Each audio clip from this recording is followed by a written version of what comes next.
Hello friends, मैं अरविंद एक बार फिर से आप सभी लोग का स्वागत करता हूं अपने यूट्यूब चैनल एवन ट्यूटोरियल पर।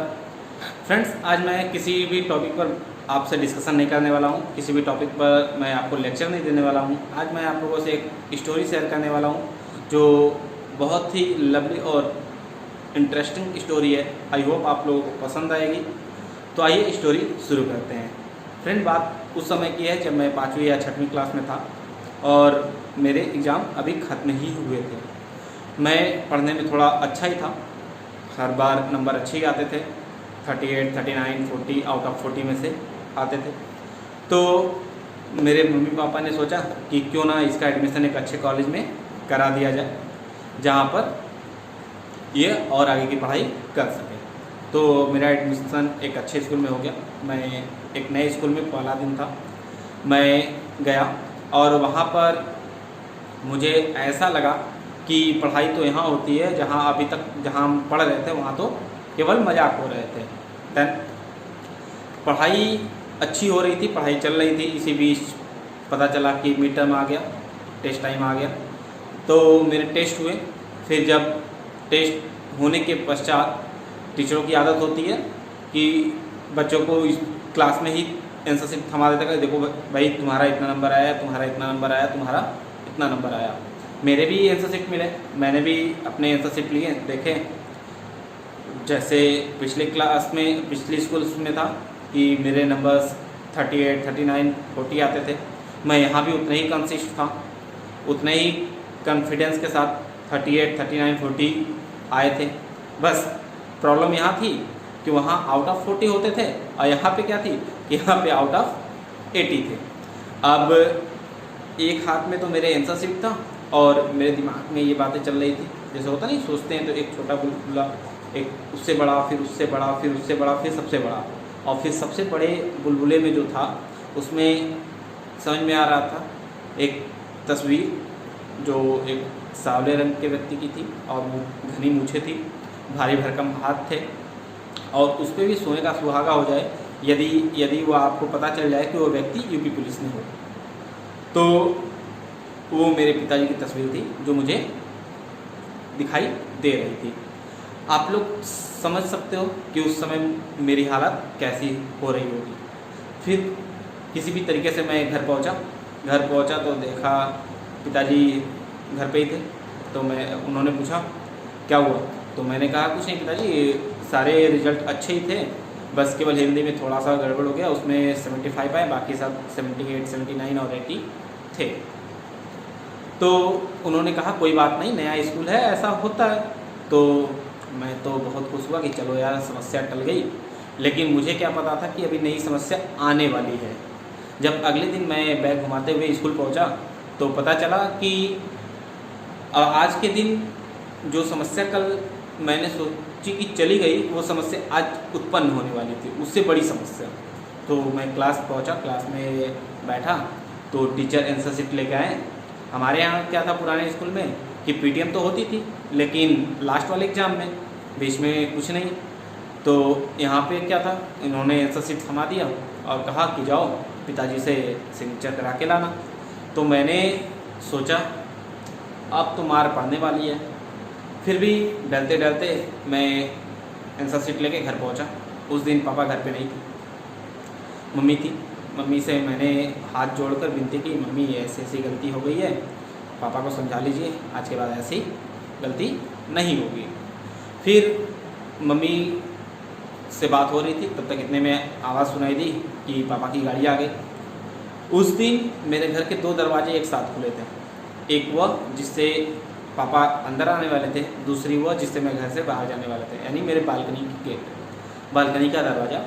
तो पापा अंदर आए, मैं बालकनी में चला गया और बाहर जाकर कुंडी लगा दी। बाहर ऊपर पापा ऊपर आते वक्त अपने हाथ की बाहें मोड़ रहे थे और मैं बाहर था। तो पापा आते ही बोले क्या बात है। मम्मी बोली कोई बात नहीं, आप उससे कुछ बोलिएगा नहीं। तो पापा बोले हुआ क्या, पहले ये बताओ। तो मम्मी बोली कोई बात नहीं बेटा, अंजलि जाओ पापा के लिए पहले पानी लाओ। तो वो गई पानी लाने, पानी लेके आई। तो मम्मी बोली लीजिए पी लीजिए पहले, फिर बात करते हैं। तो पापा बोले अरे पहले बताओ बात क्या है। तो मम्मी बताई कि देखिए ऐसे ऐसी बात है, आपको मेरी कसम आप उसे कुछ बोलिएगा नहीं। तो पापा बोले ठीक है, अच्छा पहले बुलाओ। तो मम्मी ने कहा, आवाज़ लगाई कि बेटा आ जाओ। तो मैं तो पहले डरा हुआ, मैं क्यों? तो मम्मी ने बोला बेटा मैंने अपनी कसम दी है, आप आ जाओ, वो नहीं बोलेंगे। तो मैंने कहा ठीक है, मैं आ गया। आने के बाद फिर मैं मेरे सर नीचे, पापा आगे बैठे थे, मैं चला जा रहा था। फिर मुझे एहसास हुआ कि मैं पापा के एक हाथ के रेडियस में आ गया हूँ। तब मैं फिर पीछे आया, मुझे लगा कि नहीं बेटा ऐसी गलती नहीं। तो फिर पापा बोले कि अच्छा बताओ तुम्हारे ये नंबर किस को पता है? तो मैंने कहा पापा गोविंद को पता है बस, और किसी को नहीं पता है। तो पापा बोले कि बेटा जब गोविंद को बताते वक्त नहीं डरे तो मुझे बताते वक्त क्यों डर रहे हो? तो पापा बोले कि आओ बैठो। तो मैं उनके पास बैठ गया।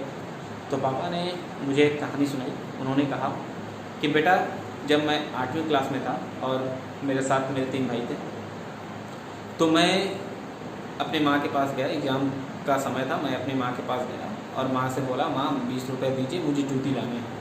तो माँ ने अपने चुन्नी की गांठ खोली और मुझे 20 रुपये दे दिए। तब मैं मार्केट गया, मार्केट से अपनी जूती लेके आया। तब मैं आके देखता हूँ कि मेरे सारे भाई जो हैं वो अपने एग्ज़ाम की प्रिपरेशन कर रहे हैं, अगले दिन के जो एग्ज़ाम्स हैं उसकी प्रिपरेशन तैयारी कर रहे हैं, लेकिन मैं अपनी जूती लेके आया और उसके आगे की जो नोक होती है उसे उधेड़ने लगा और उसे उधड़ कर उसमें छोटे छोटे चिट भर रहा था, भर के और स्टेपलर भी कर रहा था। तब क्योंकि मैं 2 बार 8वीं में फेल हो चुका था और मैं तीसरी बार भी फेल होने की कगार पे था, क्योंकि पास होने की कोई भी उम्मीद नहीं थी, इसलिए मैं ऐसा कर रहा था और मुझे इसी का सहारा था। उस समय जब मैं ऐसा कर रहा था तो मेरे पास कोई भी सहारा नहीं था।